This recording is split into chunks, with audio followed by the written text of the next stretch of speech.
Ar-Rahim, salam alaikum wa rahmatullahi ta'ala wa barakatuh. Que la paix soit avec vous, où que vous soyez, qui que vous soyez. Soyez heureux. Nous reprenons, Inch'Allah, où on s'était arrêté. J'ai eu un petit moment de repos où je me suis en même temps débarrassé de ce qu'on appelle la barbe pour deux raisons. La première raison, c'est pour que j'en fasse pas un pilier de ma religion. La barbe n'a jamais fait partie de ce qui est pilier de l'islam. Peut-être ça a un effet scientifique, prouvé d'ailleurs, ou alors ça a un effet d'homme et l'homme n'a jamais été représenté par une barbe. Sinon, on pourrait dire que tous les clochards, ce sont des vrais hommes, n'est-ce pas? C'est vaste comme sujet. J'ai dit les clochards, avec tout le respect que je dois pour quelques-uns d'entre eux qui ont pris le mot de clochard, mais peut-être que la vie les a poussés à faire ça. Mais si chacun d'entre nous se laissait pousser la barbe pour qu'il soit un homme, la vie serait facile. Ça, c'est une.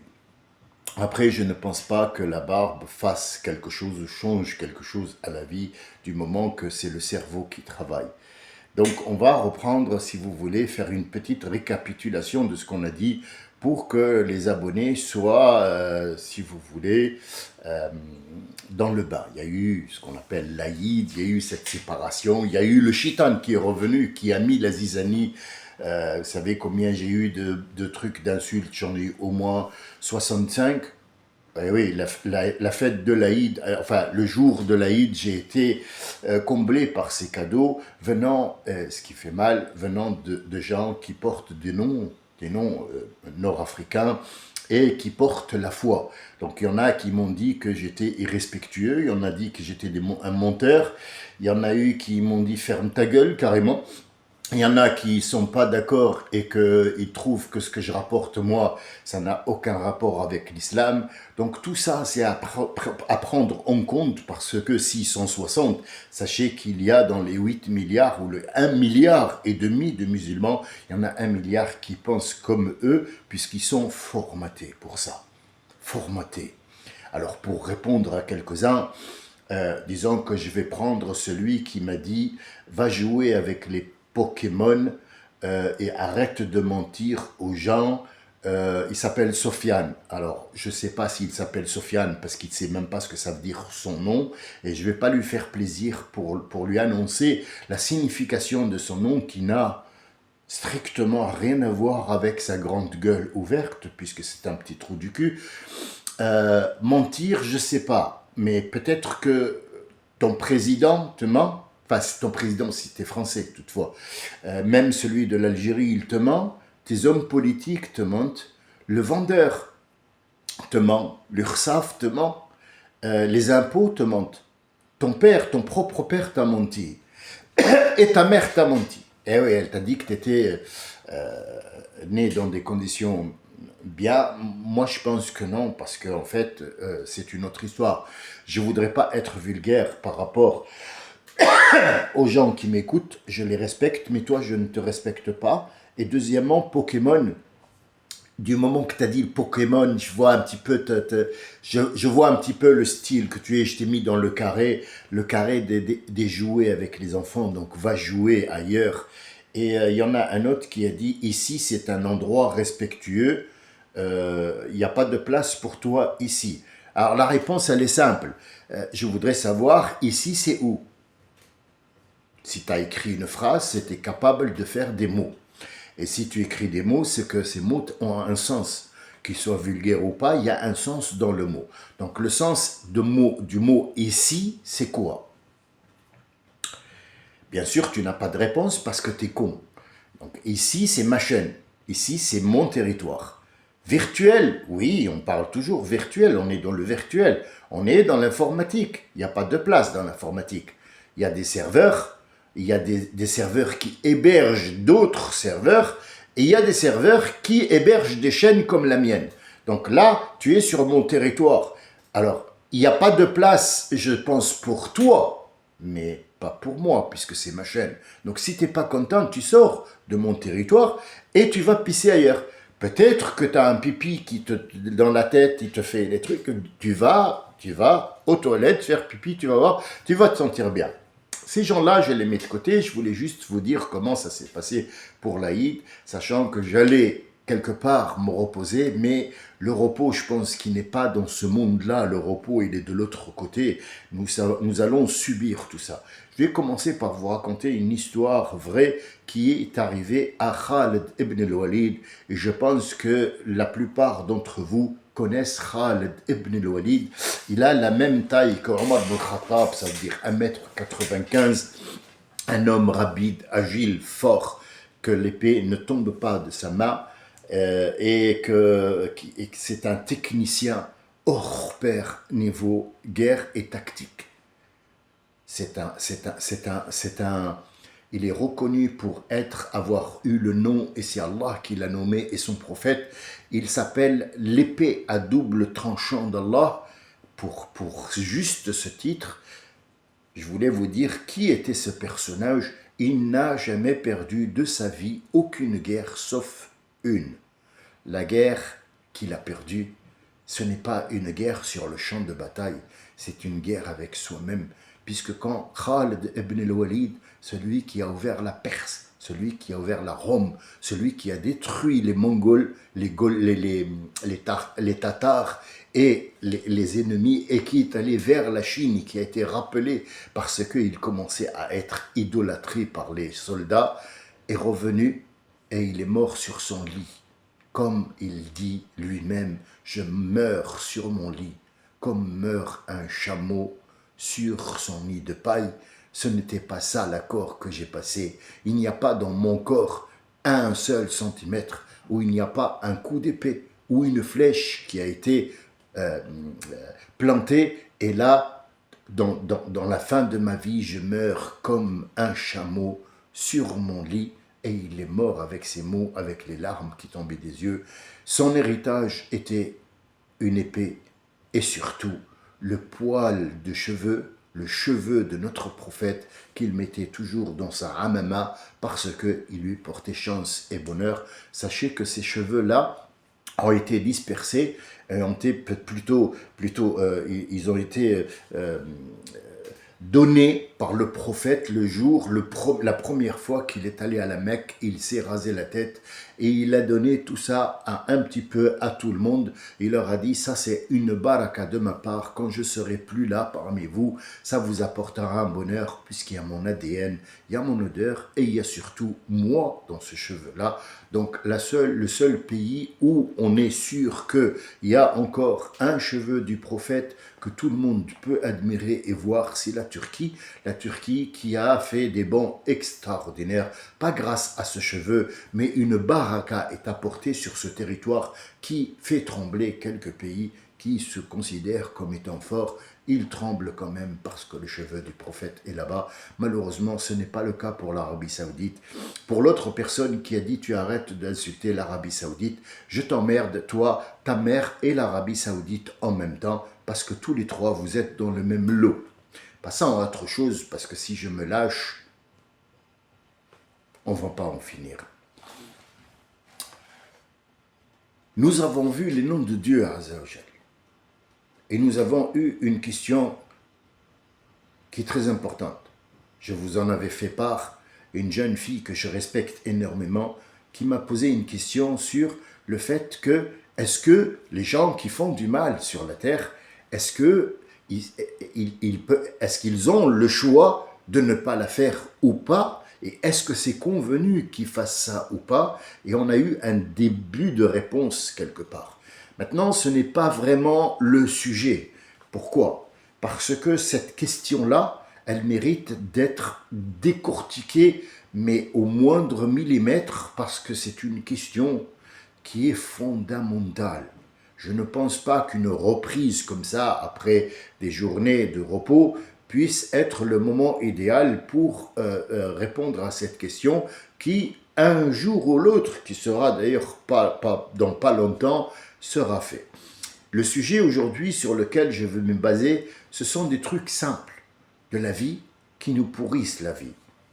Nous restons toujours avec Khalid ibn al-Walid qui un jour, dans une bataille que je nommerai pas parce que je n'en suis pas sûr, c'est pas que je ne suis pas sûr que l'histoire ait eu lieu, je ne suis pas sûr du nom de la bataille parce qu'elle n'est pas nommée dans l'histoire, dans ce qu'on nous a rapporté. Le nom de la bataille a été 3 fois nommé différemment. Donc si le nom de la bataille a été nommé 3 fois différemment par des gens qui ont assisté, c'est qu'ils ont un doute sur le nom.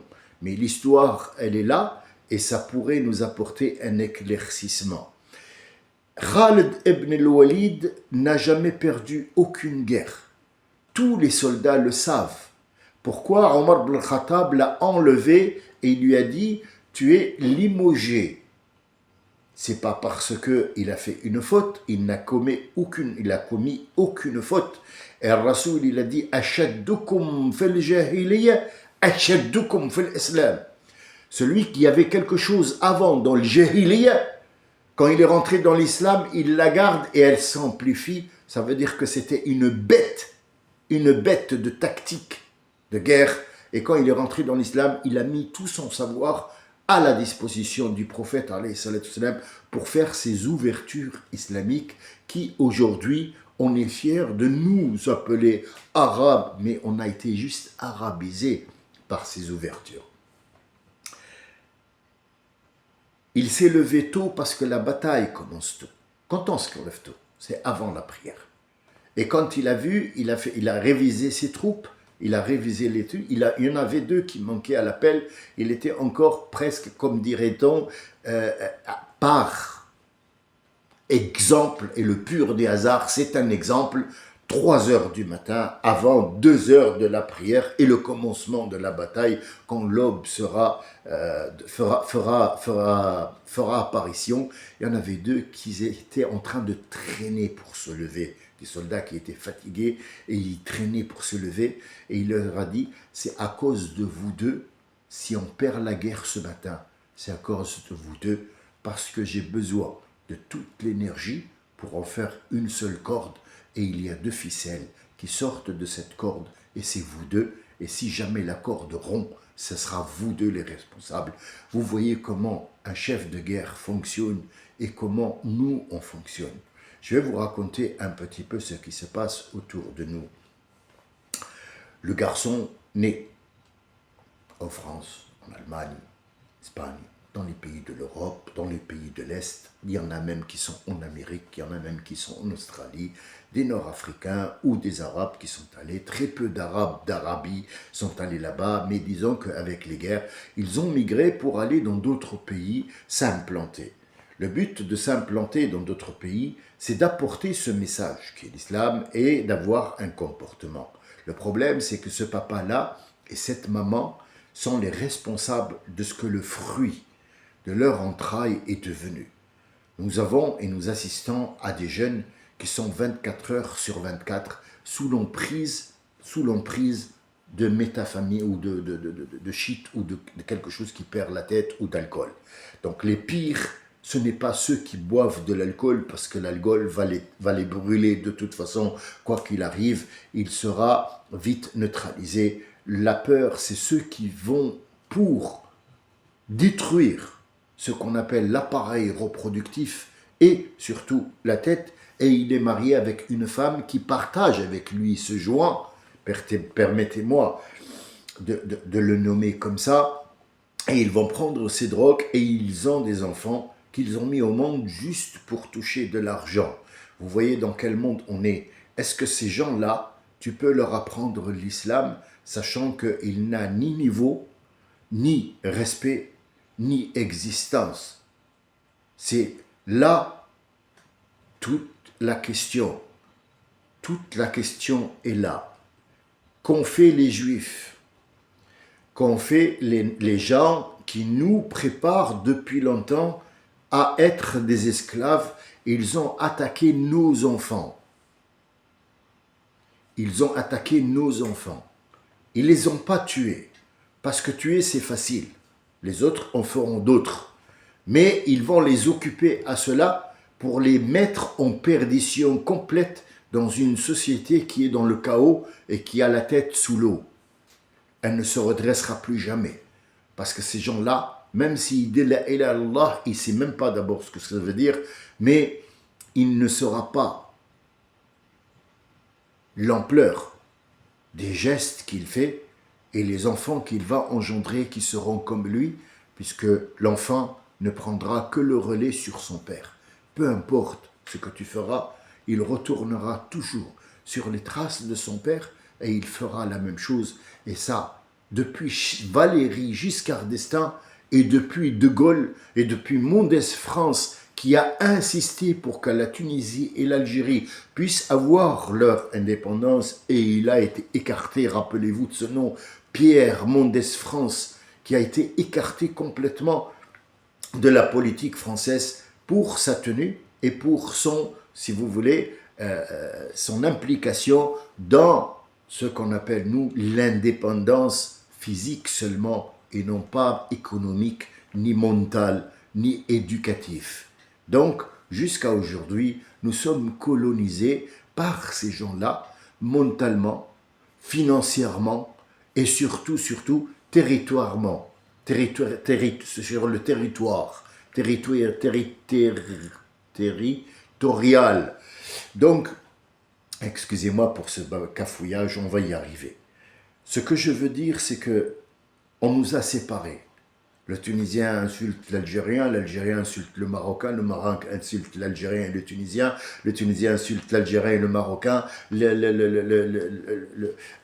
Libyen est en colère contre tout le reste, le Malien ne peut pas se voir, même en photo, le Libyen parce qu'il a esclavé, l'Égyptien fera en sorte, et ainsi de suite. Donc il n'y a pas d'union, il n'y a pas de corde qui va tenir tout ça. Et j'en passe des belles et des mûres et des pas vertes, parce que si je m'étale aussi sur ce sujet-là, on est tous perdus, il n'y aura pas de mental. Je réponds juste aux gens qui me disent « arrête de mentir ». Alors mentir dans quel sens, mon ami? Est-ce que je t'ai vendu quelque chose? Moi, je te dis qui te ment. Moi, celui qui te ment, par exemple, c'est celui qui a attaqué un pays sans précédent. Celui qui te ment, c'est celui qui te fait regarder là-bas pour attaquer derrière toi le Liban, et toi tu te prends pour intelligent et tu es hyper con. Tu veux que je te dise qui te ment? C'est le vendeur qui est en train de te vendre des produits sur le supermarché ou par internet pour te prendre des sous. Celui-là, il te ment. C'est celui qui te vend des informations concernant Allah ou ta vie qui te ment. Mais quelqu'un qui te donne la pêche, qui te donne des choses pour que tu puisses les prendre gratuitement, sans même que tu payes, puisque il ne resterait plus, il ne manque plus que je te paye l'Internet pour que tu m'écoutes. Donc je ne peux pas te voler. Donc ce que tu as dit, c'est con, c'est hyper con. Mais sache que le prophète, alayhi salatu salam, on l'a traité de menteur aussi. Je ne suis pas loin de moi d'être un prophète, mais nous faisons partie du message du prophète. Nous devons de nous donner des conseils. Nous devons de nous unir, de voir un petit peu qui a un problème et qui ne l'a pas. Moi, j'ai vu, j'ai essayé et j'ai regardé et je vous ai donné la preuve. Pour quelques-uns, je ne veux pas que mes abonnés se sentent concernés par ce que je vais dire maintenant. Mais sachez que c'était très grave et je l'ai passé avec un gros sourire, mais j'ai passé le message et Dieu m'en est témoin. Dieu m'en est témoin. Moi, quand je vois qu'il y a un décathlon ou un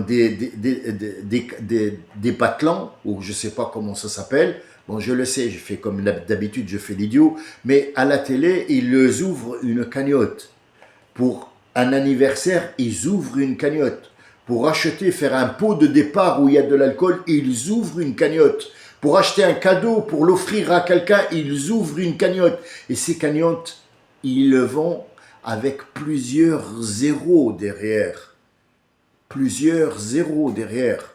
Et quand je vois qu'en Tunisie, il y en a un qui n'arrête pas de gueuler 24 heures sur 24, qui s'appelle, et je suis fier de lui parce que je l'ai connu tout jeune et il a grandi devant moi et entre mes pieds, si le mot est juste, puisque j'étais plus âgé que lui, j'étais le compagnon de son frère, enfin le compagnon, soyons raisonnables sur le mot en français, parce qu'on parle en français, j'étais le copain de rue, si vous voulez, l'ami de cette famille-là, qui allait dans cette famille, je l'ai vu grandir, il s'appelle Kawara, qui a rassemblé le seul qui a pu, en secouant les gens, le secouant, qui a réussi jusqu'à aujourd'hui à envoyer à Gaza des sommes énormes, et il le remercie tous les jours. Vous allez entendre ce nom, il s'appelle Kawara, c'est un surnom, hein, c'est un surnom, il s'appelle Lutfi, c'est quelqu'un dont je suis fier.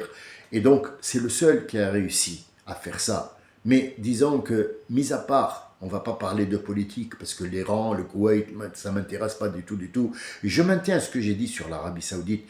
C'est pas un pays qui m'intéresse, c'est la Mecque qui m'intéresse, c'est Médine, où le prophète a eu domiciliation et où il est enterré. C'est les deux endroits qui m'intéressent, avec As-Safa ou Al-Marwa, qui ont une histoire. Tout le reste ne m'intéressait pas, parce que le prophète est venu pour enlever un royaume, et quand quelqu'un vient et casse les codes, casse ce que le prophète a mis en place, la sunna, pour mettre un royaume là où il ne faut pas, ce ne sont pas des gens qui méritent mon respect à moi. Et croyez-moi, je suis quelqu'un, j'existe et je donne mon avis comme il est pour vous, mes abonnés. Vous avez un avis.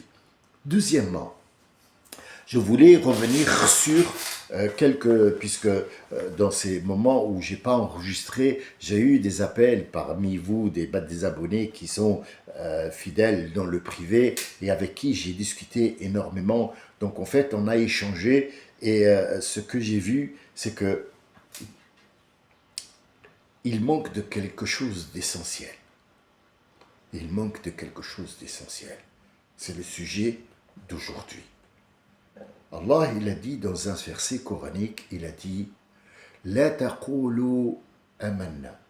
Ce n'est pas moi qui le dis, c'est Allah. Allah le dit « La taqulu amanna, walakin qulu aslamna ». Ne dites pas « nous avons cru ». Mais dites « nous avons capitulé ». Aslamna, nous avons capitulé. Quel est le problème qui se trouve chez nous maintenant, aujourd'hui, à ce moment-là, là où je vous parle avec quelques-uns des frères avec qui je parle? Est-ce qu'ils vont le prendre mal? Je ne crois pas du tout, parce que c'est un sujet qui est très intéressant et surtout capital pour que quelqu'un puisse arriver à ses fins. Je vous le dis puisque j'arrive toujours à mes fins, parce que moi, je suis passé du côté aslamna au côté on a cru, mais je ne suis pas à la au finish plutôt, je ne suis pas à la fin de amanna, sinon je deviendrai Sami le Saint. Or, je ne le suis pas. Donc, pour être parmi les gens qui ont ce qu'on appelle une karama, ce sont des gens qui ont cru complètement et carrément à 100%. Sommes-nous à 100%? Non. Je vais vous dire pourquoi. Nous sommes tous croyants qu'il y a un Dieu. Tous. Sans aucune hésitation, je vous le dis, de la crapule qui est en bas jusqu'au super honnête qui est en haut et spirituel, nous sommes tous conscients qu'il y a un Dieu. Ce n'est pas une croyance que tu peux effacer du jour au lendemain. Mais notre croyance s'arrête au mot Allah.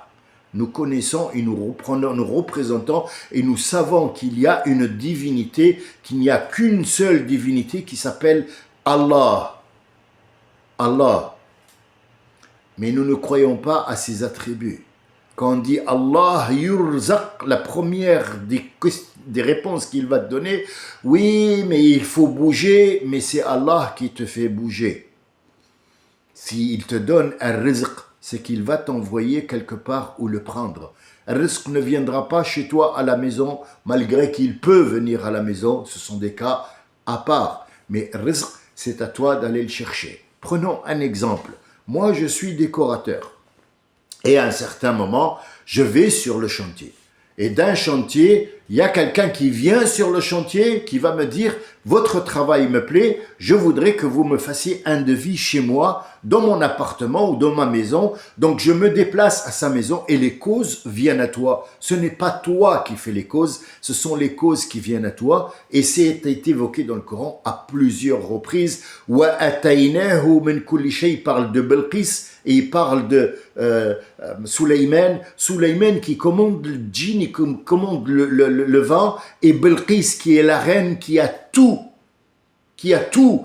eu. La beauté, l'argent, l'or, elle a été prêtresse, elle a été reine, elle a été forte, elle a été une guerrière, elle a tout eu, et elle a eu l'islam. Donc tout ça, ce sont des causes que Dieu lui a données. Pharaon aussi, Hitler aussi, Allah lui a tout donné. Il lui a donné l'opportunité qu'il va trouver pour passer d'un fonctionnaire tout simple qui travaillait sur une mine à rentrer dans les rangs et des rangs à sauter pour devenir Hitler qui va massacrer des milliards de gens.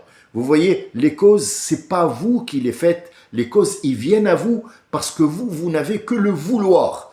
Veux et les causes viendront à toi. Ça n'a pas fait partie de cette croyance. On croit que c'est Dieu. Et il faut absolument cette croyance que vous travaillez sur ce côté-là. Ce côté que si Dieu te donne, il va te le mettre quelque part où tu puisses bouger.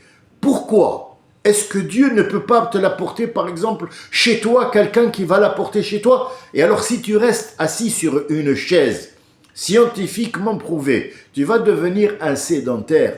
Et sédentaire, ça veut dire que tu ne vas plus bouger. Donc, ton corps va être malade. C'est pour ça que tu dois bouger. Même dans le vide, bouge.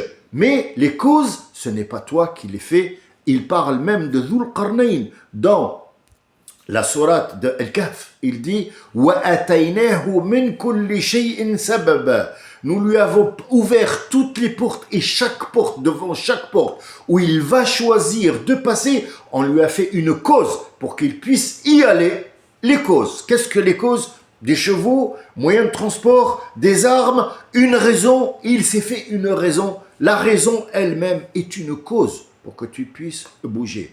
Ton corps travaille parce qu'il doit bouger. Et ce travail, c'est toi qui l'as choisi. Tu as choisi d'être, par exemple, fournisseur d'eau, ou alors juste transporteur, ou alors juste livreur. Parlons 2025, tout le monde a une moto maintenant devant les snacks, devant les pizzerias. Ils sont tous nord-africains et ils livrent tous des pizzerias. Tu as choisi ce métier, peut-être pour un bout de temps, peut-être pour ta vie entière, qui va peut-être s'améliorer et devenir d'une petite mobilette à un transporteur qui va transporter et livrer des choses qui vont lui être confiées dans d'autres pays, par exemple. Ça, on parle d'une entreprise qui va grandir. Mais la cause principale, c'est que toi, tu as voulu faire ça parce que tu as trouvé une facilité ou parce que, mais c'est un mouvement que tu vas faire pour travailler, pour ne pas être dans un lit et le lit te bouffe, parce que ton corps, s'il ne bouge pas, il périt. Donc, le travail en lui-même, que tu sois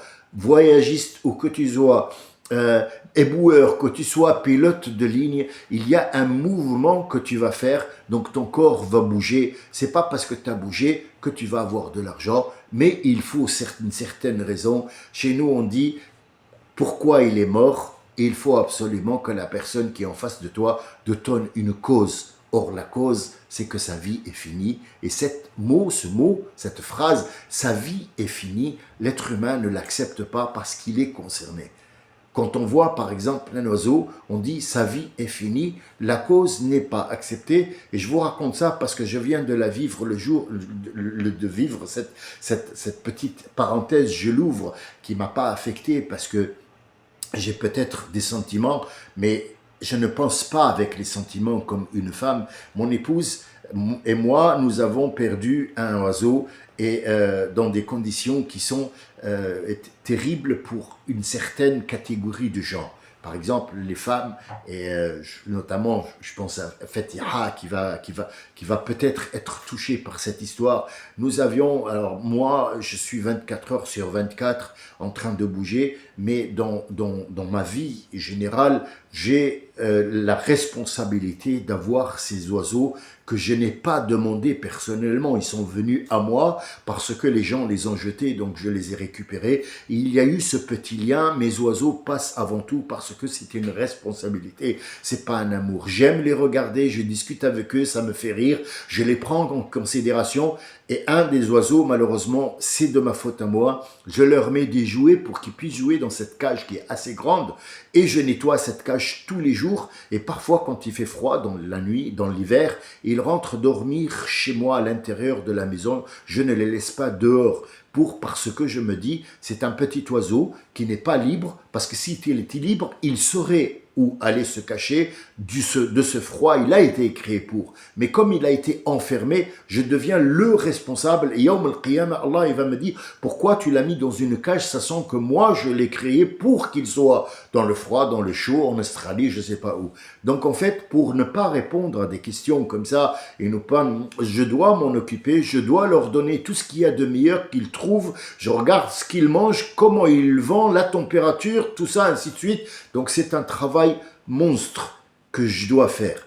Je l'ai vécu plusieurs fois et j'ai juré de ne plus le faire. Je vous parle de moi, de mon expérience, mais que peut-être pour vous, c'est un exemple. Comme je peux vous parler de Omar ibn Khattab, je vous parle aussi d'un exemple qui existe en 2026 que moi-même j'ai vécu. J'ai fait des poissons à un certain moment avant de parler des oiseaux, j'ai fait des poissons, je suis arrivé jusqu'à 6 aquariums. Et quand on commence une connerie, sachez que la connerie, elle grandit. Donc on commence par un petit bocal et puis on termine avec des aquariums qui font 700 000 millilitres pour chercher des poissons qui viennent d'Afrique, je sais pas quoi, de Chine, on m'envoie des Chines et ça devient une passion et de la passion ça devient une religion et ainsi de suite. Donc j'y ai mis un terme parce que ça devenait à plein temps et donc ça ne m'arrangeait pas du tout et ça prenait énormément de place. Je n'avais plus de maison, je vivais dans un aquarium géant.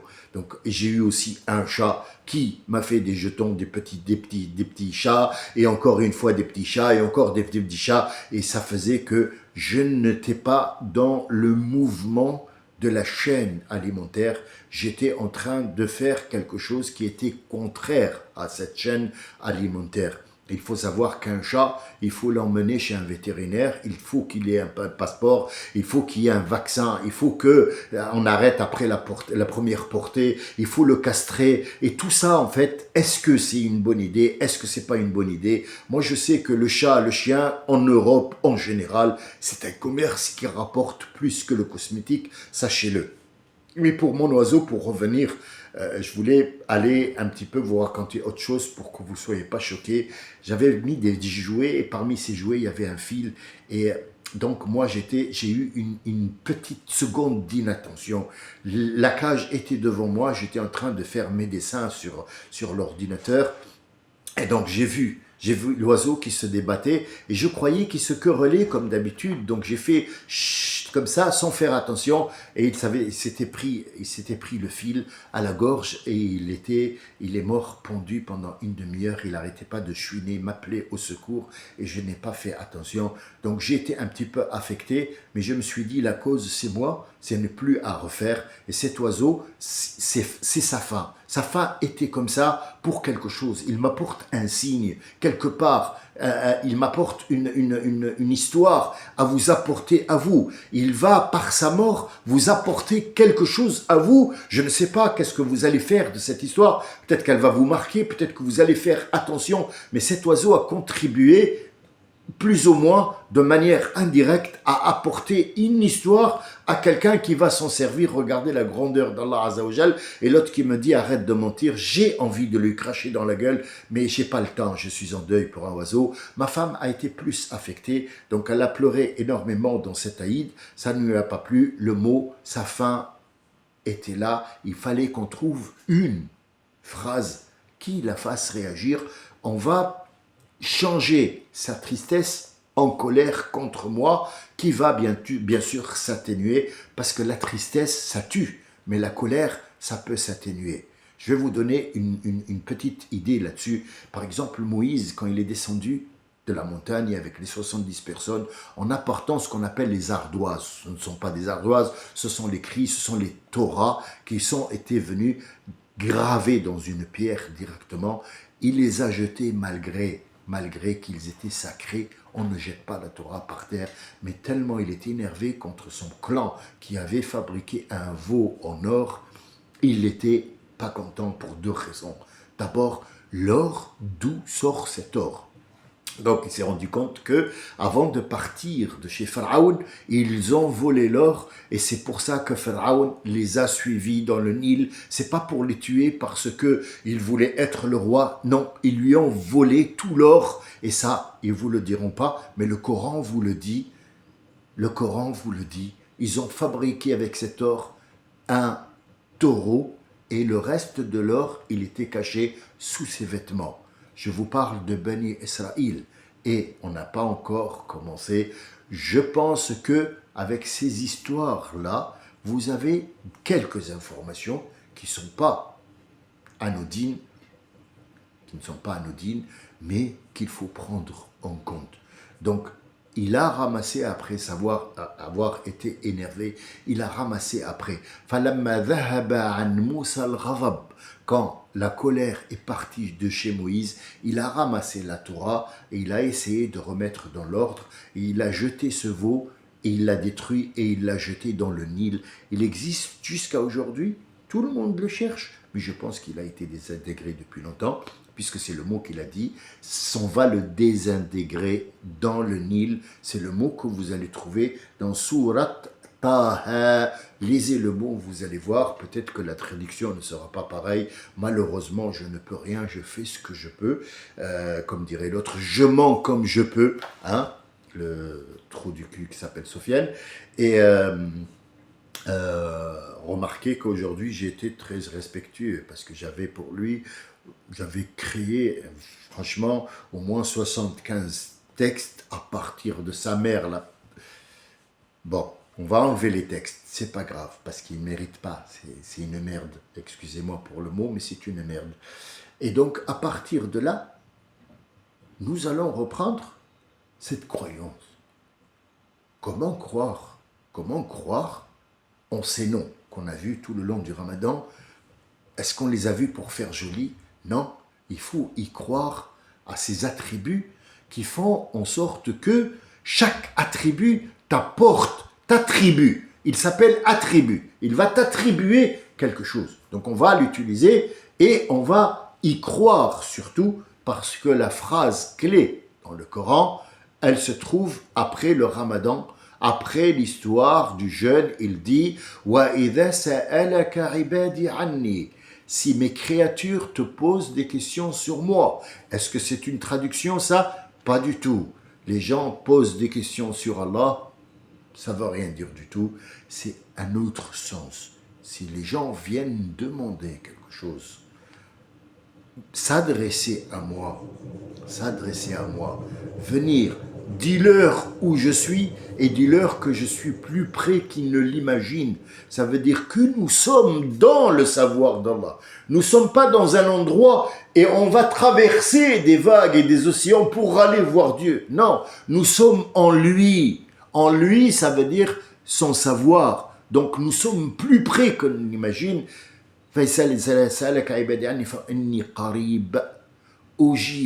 Je réponds. Mais pour répondre, il faut d'abord comprendre ce que tu demandes, comprendre à qui tu t'adresses et surtout, il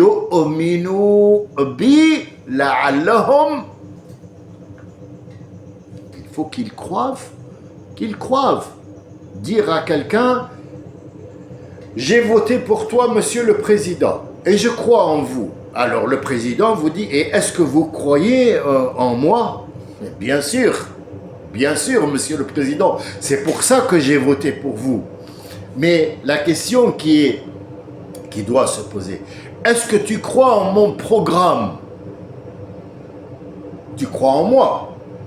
Mais si demain, moi, je compte, selon mon programme, ajouter un petit peu sur les impôts, faire des interdits et enlever ça et ça, est-ce que tu y crois? Ouais, mais c'est pas pour ça que j'ai voté. Moi, j'ai voté pour que tu nous donnes. Voilà la différence. Je vous ai donné l'exemple sur un président. Pour moi, c'est pas un exemple, mais bon, c'est la seule chose que j'ai trouvé qui est facile pour que vous compreniez que Allah Azza wa Jal n'est pas un président. C'est Ar-Rahman. C'est celui qui a des attributs et il te demande, il te dit, la seule condition, c'est que tu crois. La croyance que j'existe n'est pas la même que la croyance que je peux te donner. La croyance que moi je suis, j'ai le pouvoir de changer ta vie. J'ai le pouvoir d'enlever tous les obstacles que toi tu as mis dans la tête.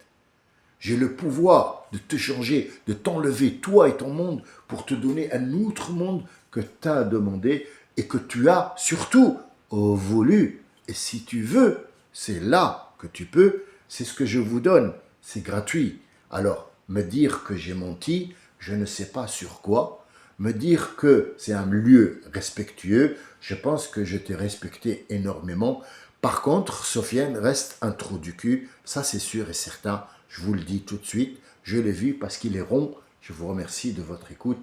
Je suis désolé pour mes abonnés de m'écouter et dire ça, mais moi, tout ce qui est rond, c'est pas forcément un trou du cul. Salam alaikum wa rahmatullahi wa barakatuh.